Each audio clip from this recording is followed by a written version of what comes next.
ñëw ci sujet bi. par rapport maintenant à ce sujet par rapport au recrutement.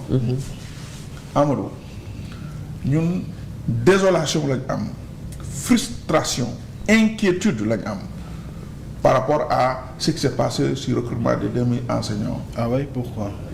Mais parce que dañoo jàppoon ni pendant très longtemps ci régime yi fi jàlloon dafa amoon ay recrutement qu'on disait politique.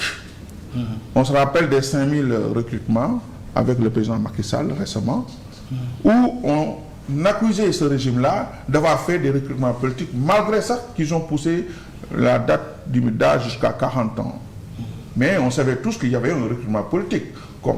Maintenant, avec ce nouveau régime, nous avons yakin, nous, ceux qui sont dans le privé, que c'est venu notre sens d'apporter une pierre à l'édifice sur le plan national, nous avons une expérience.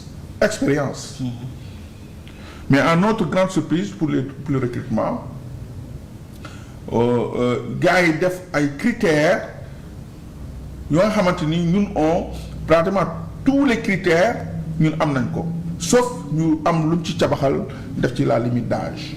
da ngeen jàpp limite d'âge pour yéen la. mais pour ñun la parce que comment vous expliquer que des enseignants qui ont le certificat d'aptitude pédagogique, le mot est important, aptitude pédagogique, d'autres enseignants qui ont leur certificat élémentaire d'aptitude pédagogique. C'est-à-dire quand on dit aptitude pédagogique, cela veut dire que tu as les aptitudes, tu as les qualités pour être un enseignant. Le diplôme-là, on doit le valoriser. C'est l'État du Sénégal qui donne ce diplôme-là. S'il ne valorise pas ce diplôme-là, donc on va donner ça à Mère Bidiaye Thiaf, voilà, en tout sens, d'avoir son CAP ou bien son CAP. Mais si vous voulez de fonction publique aussi, il y a des règles aussi qu'on a mis en place. Là aussi, c'est pas parce que le gouvernement veut nous double, mais ce sont des règles. C'est la fonction publique qui fonctionne comme ça. Mais monsieur, on parle de recrutement spécial. Le mot a un sens.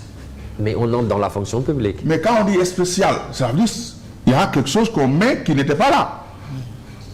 C'est-à-dire, le recrutement normal, tu l'as dit tout à l'heure, pour être fonctionnaire, il faut avoir moins de 35 ans, etc.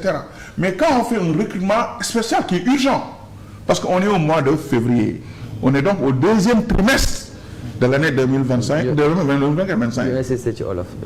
Dama ne, ñoo ngi ci année deuxième trimestre 2024-2025. École bi di doxal, xale yi di jàng, ñu soxla ay enseignants clé en main qui sont prêts à pratiquer. Yow nga indi benn critère ne jàngalekat bi nga xamante ni dafa am fanweeri at ak juróom mu teg ci ñaari fan benn fan nga ne ko moom warul jàngale ci public bi loolu amul sens parce que soo ne recrutement spécial cela veut dire que recrutement bi dafa war a nekk recrutement bu différent ak yi fi doon am. Pour man cabaxal boobu ñu def la limite d'âge l'âge ne doit pas être un handicap, l'âge doit être un atout. Moi qui vous parle, mais je ne suis pas âgé. J'ai de l'expérience. Il y a une différence entre être âgé et avoir de l'expérience. Et on te dit, on a un collègue beaucoup de voir, le passé, pour être un enseignant chevronné, mais c'est à partir de 35 ans jusqu'à 55 ans. C'est-à-dire, dans l'enseignement, quand tu es à l'intérieur de l'enseignement, tu as besoin d'avoir un temps. Parce que quand on parle d'expérience, on parle d'âge, on parle de temps. C'est à partir de 35 ans jusqu'à 55 ans qu'on devient un enseignant chevronné. C'est-à-dire qu'on a de l'expérience. Parce que ces enfants, les apprenants que tu as en face de toi, ce sont tes enfants. Vous n'êtes pas que c'est vous ne gérer dans une classe, la maîtrise de ta classe. Mais quand tu prends un enseignant qui a 22 ans ou 25 ans, peut-être, elle est venue, elle a 10 ans, elle est maguée. Donc, il n'y a pas cette maniabilité de gérer une classe. Je n'ai pas dit qu'il ne peut pas le faire.